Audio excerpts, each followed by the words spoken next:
हाँ तो गाइज आज के वीडियो में हम लोग क्रमचय और संचय देखने वाले हैं, जो कि हम लोगों का 7वां पार्ट है। तो आज हम लोग उसको समझने वाले हैं। तो क्रमचय को समझने से पहले हम लोग इनके मतलब समझते हैं कि क्रमचय का मतलब क्या होता है और संचय का मतलब क्या होता है। तो क्रमचय का अगर मतलब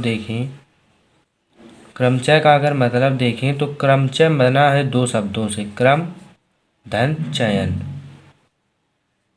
क्रम से चयन करना यानी कि इनके जो क्रम है उनको बार बार बदल कर चयन करना क्रमचय कहलाता है। जैसे कि उदाहरण समझो कि जैसे कि हम लोगों का है, आपको दे दिया गया है कि एक पेन है, एक ये हम लोगों का पेन है, एक पेन है जो कि कंपनी का नाम है ए। एक दूसरा पेन है जिस कंपनी का नाम है बी। एक तीसरा पेन है जिस कंपनी का नाम है सी। और एक चौथा पेन है जिस कंपनी का नाम है डी। तो 4 प्रकार के पेन दे दिए गए हैं आपको। तो अगर इनमें से आपको कहा जाए कि आप पेन का चयन कीजिए, तो मान लीजिए कि आपने पहले सी का चयन किया, फिर आपने डी का चयन किया, फिर आपने बी का चयन किया, फिर आपने ए का चयन किया। तो अगर आपने सी डी बी ए चयन किया, अगर आपसे कहा जाए आप दोबारा से फिर चयन कीजिए, तो मान लो कि आपने पहले डी का चयन किया, फिर आपने सी का चयन किया, और फिर आपने बी का चयन किया, और फिर आपने ए का चयन किया। तो आपने पहले क्या किया था? पहले आपने सी डी बी ए का चयन किया और बाद में डी सी बी ए का चयन किया। तो इसमें अंतर होगा। तो इसमें क्रम अलग बनना, देखो पहले सी आ रहा तो यहाँ पहले डी आ रहा है, इसमें डी आ रहा तो सी आ रहा है, इसमें बी तो बी और ए तो ए। दो तो मिल रहे हैं लेकिन आगे वाले दो नहीं मिल रहे हैं। तो इसमें जो हम लोगों का क्रम बदल गया पहले वाले दो में, तो ये हम लोगों का क्रमचय में आ जाएगा। और संचय की बात करें अगर, तो संचय में अगर आपको कहा जाए कि आप चयन कीजिए, तो मान लिया कि आपने पहले इस पेन का चयन किया, इन चारों पेन का, फिर आपने दोबारा में भी यही चयन किया। तो ये जो संचय का मतलब होता है, संचय करना। मान लो आपसे कहा गया कि आप 4 पेनों को संचय कीजिए, संचय। तो आपने 4 पेन लिए और उनको संचय कर लिया। तो जब संचय किया तो आपने जब ये संचय किया तो भी 4 वही वाले पेन हैं, और जब आपने इनका संचय किया तब भी ये वही वाले पेन 4 हैं। तो हैं तो वही वाले 4 पेन। तो इसमें क्या होता है, इसमें अगर आपको संचय करने की बात कही जाएगी तो आप कोई भी इनमें से एक, अगर आप ये ले लेते हैं तो आप ये नहीं ले सकते, और अगर आप और कोई भी तरीके से बना सकते हैं तो वो नहीं ले सकते। केवल एक बार लेंगे और एक बार लेने में आपके चारों पेन आ गए, आप दोबारा उसमें से बदल नहीं सकते हैं। इसमें क्या है, क्रमचय में आप बार बार क्रम बदल बदल कर लिख सकते हैं, जितने भी क्रम बदल सकते हैं तो उनको लिख सकते हैं। वो क्रमचय हो गया और ये हम लोगों का संचय हो गया। संचय में क्या करना है, केवल एक ही बार चयन कर सकते हैं, क्योंकि संचय करना है किसी भी चीज़ का। आप संचय कर रहे हैं, जैसे कि आपको मान लो कि ये पेन दिए गए थे तो आपने इन पेन का संचय कर लिया एक बार। अगर चारों पेन रख लिए तो आपके पास चारों पेन फिर हैं। मान लो कि आपने एक जेब में फिर 4 पेन रखे, फिर हमने 4 पेन रख दिए, फिर आपने वो चारों चयन कर लिए। आपकी बात डी सी बी ए के क्रम में चयन किया तो क्या होगा कि पहली जेब में भी आपके सी डी बी ए है और दूसरी जेब में भी सी डी बी ए है। तो दोनों में है तो सी डी बी ए, तो संचय किया है आपने दोनों में वही, उन्हीं पेनों का। तो इसलिए संचय में क्या होता है, केवल आपको एक बार चयन करना होता है, और क्रमचय में क्या होता है, बार बार क्रम बदल बदल कर चयन करना होता है। जैसे कि एक उदाहरण से समझो, एक मोहन नाम का लड़का है। एक मोहन नाम का लड़का है, उसके पास 3 पैंट हैं, P1 P2 P3। एक मोहन नाम का लड़का है, उसके पास कितने पैंट है, P1 P2 और P3, 3 पैंट है। और उसके पास 3 कमीजें हैं, एक है S1 और एक है S2, 2 कमीजें उसके पास। तो जब उसके पास 3 पैंट है और 2 कमीजें हैं तो वो उनको किस तरीके से पहन सकता है। तो मान लो कि 3 पैंट है, P1 P2 P3। अब इसके बाद में या तो वो कर सकता है कि P1 के साथ S1 पैंट पहन ले, या तो वो कर सकता है P1 के साथ S2 पैंट पहन ले, या वो कर सकता है P2 के साथ S1 पहन ले पैंट, P2 पैंट के साथ S1 कमीज पहन ले, P2 पैंट के साथ S2 कमीज पहन ले, P3 पैंट के साथ S1 कमीज पहन ले, P3 के साथ S2 कमीज पहन ले। तो इस प्रकार से कुल कितने हो गए? P1 S1, P1 S2, P2 S1 और P2 S2, और इससे निकालेंगे तो P3 S1, P3 S1 और P3 S2, P3 S2। तो ये कितने हो गए? 1 2 3 4 5 6। तो कुल 6 तरीके से क्या कर सकता है? 3 पैंट और 2 कमीज़ों को पहन सकता है। तो इसको निकालने का एक तरीका होता है जिसे हम लोग कहते हैं, इसको देखो कितना लंबा तरीका हो गया। अब इसको करने के लिए एक सूत्र वो बनाया गया है, गणना का आधारभूत सिद्धांत जिसे कहते हैं। तो गणना का आधारभूत सिद्धांत है जिसके द्वारा हम ये जो 6 है, 1 2 3 4 5 6, उत्तर कितना है? 6। तो 3 पैंट और 2 कमीज़ों को किस तरीके से पहन सकता है? तो 6 तरीक़ों से पहन सकता है। तो इसके लिए एक शॉर्ट ट्रिक है, तो वो उस नियम को कहते हैं गणना का आधारभूत सिद्धांत। गणना का आधारभूत सिद्धांत। तो ये सिद्धांत क्या कहता है? ये सिद्धांत कहता है कि कुल कितने पैंट हैं या कुल कितनी चीज़ें हैं। तो 3 पैंट हैं, शर्ट कितनी है? तो 2 शर्ट हैं, यानी कि कितने तरीके हैं, यानी कि तरीक़ों का आपस में गुणा करना होता है। तो कुल कितने तरीके से पैंट पहन सकता है? तो पैंट कुल 1 तरीके से, 2 तरीके से, 3 तरीके से। तो 3 तरीके से पैंट पहन सकता है।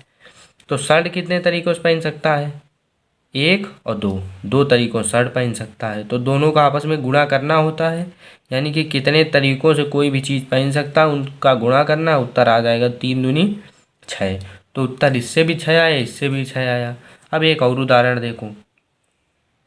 एक लड़का है जिसके पास B1 बैग है, B2 बैग है, 2 बैग हैं।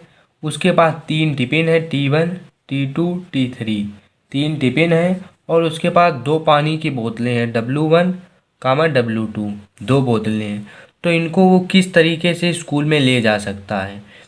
तो इसके लिए क्या करना है कि B1 B2, एक हो गया B1 बैग, एक हो गया B2 बैग, तो 2 बैग हो गए। तो या तो वो कर सकता है कि B1 बैग के साथ T1 टिफ़िन ले ले, या तो B1 बैग के साथ T2 टिफ़िन ले ले, या तो B1 के साथ T3 टिफ़िन ले ले। या वो ये कर सकता है कि B2 के साथ T1 टिफ़िन, B2 के साथ T2 टिफ़िन, B2 के साथ T3 टिफ़िन, ये भी कर सकता है। या वो कर सकता है कि B1 बैग हो, T1 टिफ़िन हो के साथ W1 क्या हो? W1 पहली बोतल हो, W2 दूसरी बोतल हो। B1 टिफ़िन के साथ W1 हो, W यानी कि पहली बोतल हो, और B1 टिफ़िन हो, B1 बैग के साथ T1 टिफ़िन के साथ W2 बोतल ले जाए। तो या वो ये भी कर सकता है B1 हो, T2 हो, W1 हो और W2 हो। या तो वो इसके साथ भी कर सकता है B1 बैग के साथ T3 टिफ़िन के साथ W1 पानी की बोतल हो, W2 हो। तो इसी प्रकार से इसमें भी कि W1 या तो ले ले या तो W2 ले ले, या तो W1 ले ले या तो W2 ले ले, या तो W1 ले ले या तो W2 बोतल ले ले। तो इससे क्या निकलेगा? इससे निकलेगा B1 T1 W1, B1 T1 W1। इससे क्या निकलेगा? B1 T1 W2, B1 T1 W2। फिर क्या निकलेगा? B1 T2 W1, B1 T2 W1। फिर से क्या निकलेगा? B1 T2 W2, B1 T2 W2। फिर से क्या निकलेगा? B1 T3 W1, B1 T3 W2 W1, B1 T3 W2, B1 T3 W2। या तो वो ये कर सकता है B2 T1 W1, B2 T1 W1, B2 T1 W2, B2 T1 W2, B1 B2 T1 W1, B2 T1 W2, B2 T2 B2 T2 W1, B2 T2 W2, B2 T2 W2, B2 T3 W1, B2 T3 W2। तो इस प्रकार से कुल कितने तरीके से ले जा सकता है? तो 1 2 3 4 5 6 7 8 9 10 11 12 तरीके से ले जा सकता है। अब इसको निकालने का क्या तरीका? गणना के आधारभूत सिद्धांत से हम लोग क्या करेंगे, निकाल सकते हैं इसको। गणना के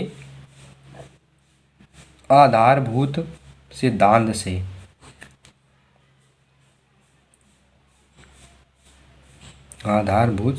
से गणना का आधारभूत सिद्धांत क्या कहता है? कुल कितने तरीके से, यानी कि B1 बैग, यानी कि बैग कितने तरीके ले जा सकता है? तो 2 तरीके से बैग ले जा सकता है, या तो चाहे वो B1 ले जाए या B2 ले जाए, 2 तरीके से बैग ले जा सकता है। टिफिन कितने तरीके ले जा सकता है? 3 तरीके से, या T1 ले जाए या T2 या T3, तो 3 तरीके से टिफिन ले जा सकता है। और बोतल कौन सी ले जा सकता है? 2 तरीके से बोतल, या चाहे W1 बोतल ले जाए या W2 बोतल ले जाए, तो 2 तरीके से बोतल, तो 2 का लिख दो, गुणा कराओ, 2 तिहाई 6, 6 दूनी 12, तो 12 तरीके हो गए। तो इस प्रकार से गणना का आधारभूत जो सिद्धांत है वो हमें बहुत जल्दी बता देता है। अगर मान लो कोई लंबा सवाल आ जाए तो उससे हमें बचने के लिए गणना का आधारभूत सिद्धांत लगाना पड़ेगा। देखो NCERT का उदाहरण नंबर पहला क्या दिया गया है? शब्द रोज के अक्षरों से बनने वाले 4 अक्षरों वाले अर्थपूर्ण या अर्थहीन शब्दों की संख्या ज्ञात कीजिए, जबकि अक्षरों के पुनरावृत्ति की अनुमति नहीं है। अक्षरों की पुनरावृत्ति नहीं होनी चाहिए और रोज के अक्षरों से बनने वाले 4 अक्षरों वाले, जितना भी अक्षर कहा जाए सवाल में तो उतने क्या करने हैं, आपको खांचे बना लेने हैं। 4 देखो कहा गया है, 4 बनाने हैं। 4 अक्षरों वाले अर्थपूर्ण या अर्थहीन शब्दों की संख्या ज्ञात कीजिए, मतलब 4 अक्षरों वाले, 1 2 3 और 4, 4 इसमें अक्षर आएंगे, 1 2 3 4, 4 अक्षरों वाले अर्थपूर्ण या अर्थहीन शब्दों की संख्या ज्ञात कीजिए। यानी कि जिनमें 4 अक्षर हों उनकी संख्या बतानी है, तो हम लोगों को क्या करना है, 4 बना लेने हैं बॉक्स। जबकि अक्षरों के पुनरावृत्ति की अनुमति नहीं है। इसका मतलब क्या है? अगर मान लो एक बार R भर दिया इसमें तो दोबारा R नहीं भरा जा सकता है। यही पुनरावृत्ति का मतलब है कि दोबारा दोहराया नहीं जा सकता। मान लो R भर दिया तो दोबारा यहाँ R नहीं भर सकते हैं, या यहाँ यस भर दिया तो यहाँ फिर दोबारा यस नहीं भर सकते हैं। दोबारा उस चीज़ का इस्तेमाल नहीं कर सकते हैं कि बार बार यस यस यस यस करके एक शब्द बना दिया, 4 अक्षरों से एक शब्द बना दिया। तो ऐसा नहीं करना, बार बार दोहराना नहीं है। ये 4 दिए गए हैं और इसी से आपको बनाना है। तो इसके लिए क्या करेंगे, तो इसके लिए हम लोग क्या करेंगे कि सबसे पहले ये देखना है कि इसमें क्या क्या भर सकते हैं। देखो रोज़ दिया गया है, रोज़ ROS से, ROSE से हमें बनाना है, तो रोज़ से बनाना है। तो सबसे पहले हम लोग क्या भर सकते हैं, अर्थपूर्ण बने। ये नहीं देखना है कि उसकी कोई मीनिंग है या नहीं, मीनिंग है या नहीं, केवल आपको आगे पीछे करके कोई ना कोई शब्द उसका बनाना है। तो अब देखो, पहले चाहे हम लोग R भर लें, या पहले चाहे O भर लें, पहले में O भर लें, पहले चाहे यस भर लें, पहले चाहे E भर लें। तो इस खांचे में हम लोग कितने भर सकते हैं, कुल कितने भर सकते हैं? चाहे तो R भर लें 1, चाहे तो O भर लें 2 चीज़ें भर सकते हैं, चाहे तो S भर लें 3 चीज़ें भर सकते हैं, चाहे तो 4 E भर लें, यानी कि कुल 4 चीज़ें भर सकते हैं हम लोग पहले खांचे में। या हम लोग इसमें भरें तो मान लो पहले खांचे में कितने भर सकते हैं, 4। तो 4 हम लोग क्या कर सकते हैं, 4 तरीक़ों से इसको भर सकते हैं। मान लो कि इसमें पहले में हम लोगों ने R भर दिया, अब दोबारा क्या हम लोग R नहीं भर सकते हैं, दोबारा हम लोग R नहीं भर सकते हैं। अब इसमें क्या भर सकते हैं, अब आर तो भर दिया है, तो हम लोग क्या भर सकते हैं, या तो चाहे ओ भरें या चाहे यस भरें या चाहे ई भरें। तो कितनी चीज़ें भर सकते हैं, मान लो ओ इसमें भर दिया, इसमें क्या भर सकते हैं बताओ, 1 2 3, कुल 3 चीज़ों में से कुछ भी भर सकते हैं।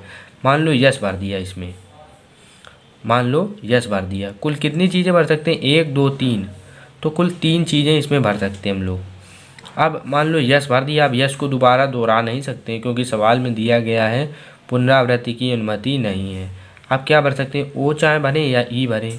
मान लो कि इसमें ओ भर दिया या ई भर दिया, कुछ भी भर दिया, मान लो ओ भरा या ई भरा, तो ओ या ई में कुल 2 शब्द यहाँ पर ला सकते हैं। अब वो भर दिया तो अब वो को दोहरा नहीं सकते। अब ई है, केवल यहाँ पर ई ही भर सकते हैं, केवल एक ही शब्द। अब कुल यहाँ 4 तरीक़ों से भर सकते हैं, यहाँ 3 तरीक़ों से, यहाँ 2 तरीक़ों से, यहाँ 1 तरीके से। तो गणना के आधारभूत सिद्धांत से हम लोग क्या कहते हैं, गणना के आधारभूत सिद्धांत से, गणना के आधारभूत सिद्धांत से हम लोग क्या कहते हैं, गणना के आधारभूत सिद्धांत से क्या कहता है कि कुल तरीक़ों का गुणा कर दो। कुल कितने तरीक़ों से हम लोग बॉक्सेस को भर सकते हैं, इसको हम लोग 4 तरीक़ों से भर सकते हैं, इसको 3 तरीक़ों से, इसको 2 तरीक़ों से, इसको 1 तरीके से। क्योंकि इसमें 4 तरीक़ों से भर सकते थे, या आर ओ या सी में से कोई भी भर सकते थे। कुल 4 तरीक़ों से इसको भर सकते थे, तो 4 लिखा। फिर आर भर दिया था तो 3 भर सकते थे, आर भर नहीं सकते तो कुल 3 तरीक़ों से इस बॉक्स को भर सकते थे, तो 3 लिखा।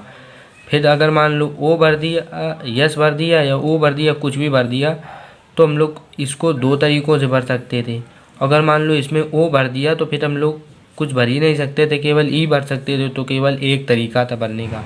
इसका जब गुणा करेंगे 4 तियाँ 12, 12 दूनी 24, 24 एकम 24, तो कुल 24 तरीक़ों से हम लोग इन 24 क्या कर सकते थे, हम लोग 24 तरीक़ों से, 24 तरीक़ों से क्या 24 शब्द इससे बना सकते हैं।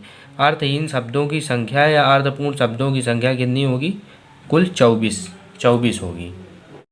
अब दूसरा नंबर सवाल दिया गया है कि भिन्न भिन्न रंगों के दिए हुए, यानी कि भिन्न भिन्न रंगों के दिए हुए 4 झंडे दिए गए हैं।